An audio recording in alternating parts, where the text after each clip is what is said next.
Hey, what's up, YouTube? So, okay, I'm gonna talk about the time I played Hamlet in Hamlet, which was a long time ago. But, I thought, well, considering this is like the role that any actor wants to play, figured I would talk about my experience with it.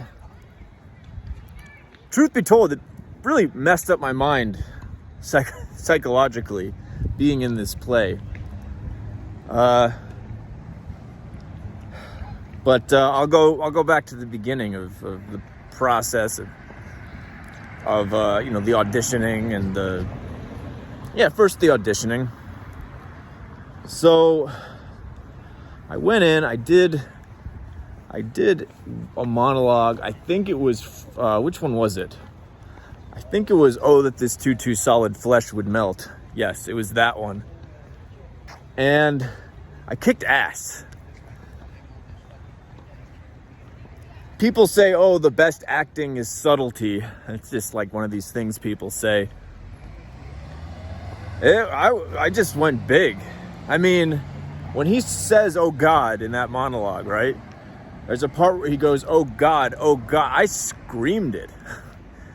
I screamed that. But it was good. It wasn't just like overacting. It was good. Then I found out I got the part, and I studied with somebody who knew the text inside and out for a couple months, so that I really understood every word that I was saying. And that was cool, because there's a lot of words in Hamlet.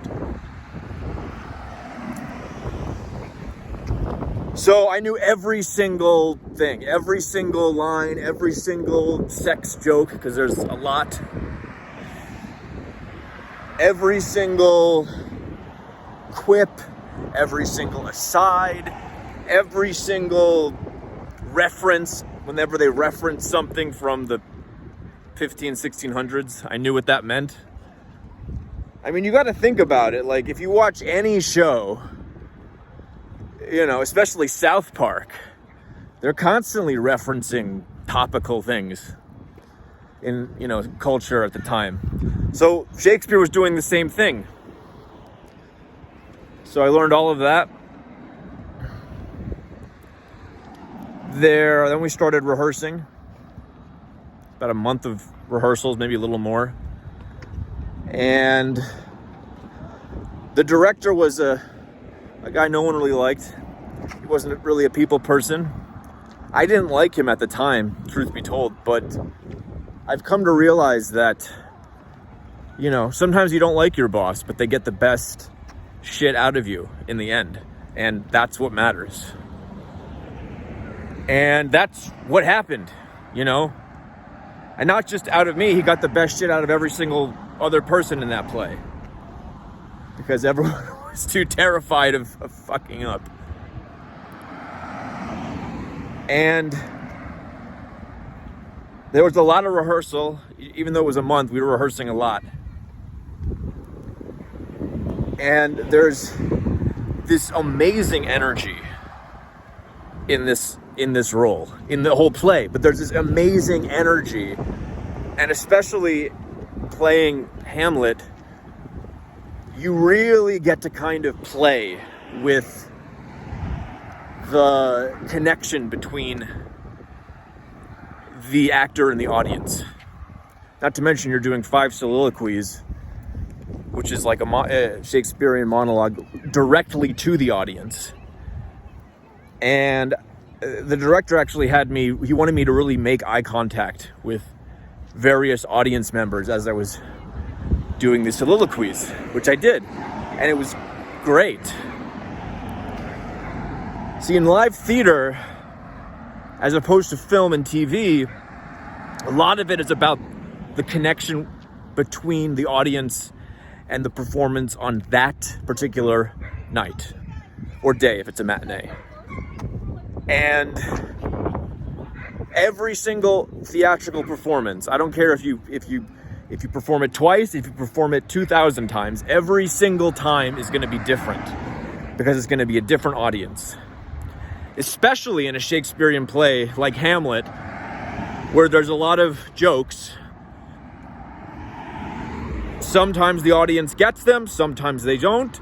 Sometimes if they don't get it, it's because of you fucked up, and sometimes it's just because, maybe they just don't understand it. I mean, it's difficult to understand, Shakespeare's language, even if really good actors are performing it.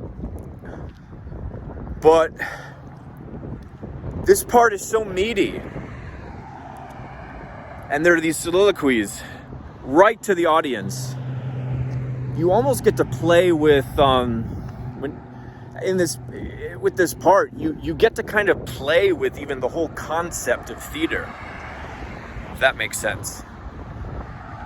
Because you're literally, there's the play, right, that's going on.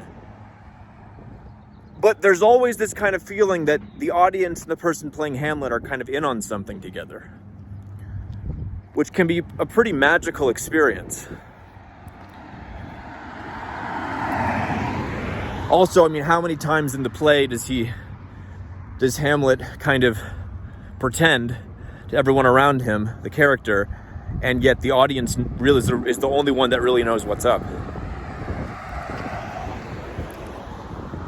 And then, the thing that's great about acting is you rehearse and you prepare and you try to, do the text the most justice that you can. And then this is all acting, and then as soon as the curtain goes up, as soon as the director says action, you have to throw all of that away. And you be in the moment. And it's magical. And, this part, a part this big, you really get to just stretch your legs and really, really, really just be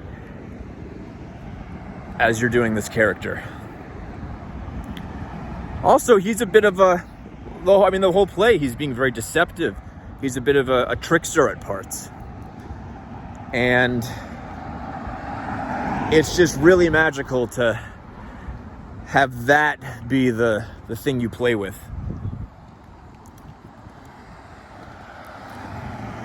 So, Hamlet has 5 soliloquies. I'm probably going to forget them when I list them right now, or at least one of them. There's the first one that I did in the audition. The "Oh, that this too solid flesh would melt." There's "Oh, what a rogue and peasant slave am I." That, I believe, is the longest one. There's, of course, "To be or not to be." There's "Oh, that I might do it, Pat." I think that there's the words. That's the one where Hamlet is almost going to kill his uncle while his uncle's praying, and he doesn't do it because he doesn't want to send his uncle to heaven, because he'd be killing him while his uncle's praying. Those are 4. The 5th one I'm gonna forget. Sorry about that. The 5th one I'm going to forget. I believe it has to do with, there's a part at the end where he goes off to the wilderness and his uncle has arranged Rosencrantz and Guildenstern to kill him, but Hamlet escapes and has Rosencrantz and Guildenstern killed instead. And I believe this other monologue has to do with that, I believe. And then, of course, there's at the end with the most famous scene where he picks up the skull. And alas, poor Yorick, I knew him, Horatio. But I don't know if that's long enough to count as a soliloquy. And it's not to the audience, it's to Horatio. Anyway, But it's a magical part. You get to just stretch your legs and be, and you get to just stretch your legs and be, and you get to have, you go through the whole gamut of human emotions when you're in this play. Unfortunately, like I said at the beginning, it did fuck me up a little bit psychologically in the head. Something about it.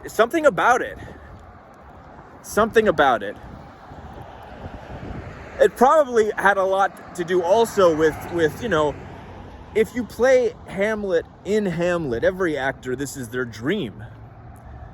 And this is, it's considered the hardest role to play or the most demanding, so once, it could have to do with that. So if you do it, it's like, okay, you've already done the top of the top when it comes to plays, and so where is there to go from here? So it could have a little bit to do with that, right? But it did mess me up. It did. I got kind of psychologically messed up a little bit. But it was good. The performance was good. My first few performances were better than my last few, for sure. It's difficult to maintain that level of stamina. I was working out every day. I was during this. I was doing a lot of cardio, which helped.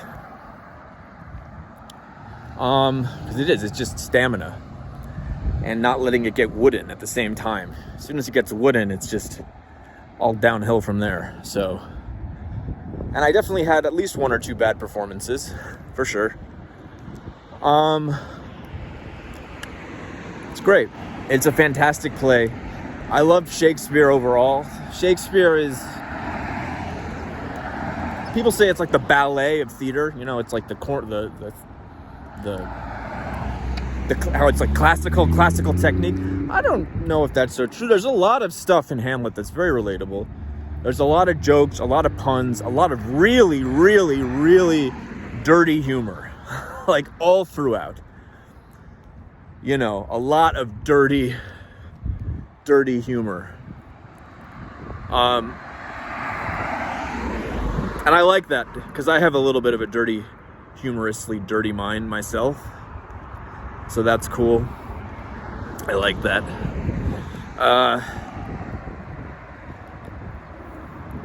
Yeah. It was fun. It was a long time ago. It was fun. I learned a lot. It gives you a lot of confidence, in yourself. If you want to pursue acting professionally, you get that little confidence boost. And yeah, that's all I got.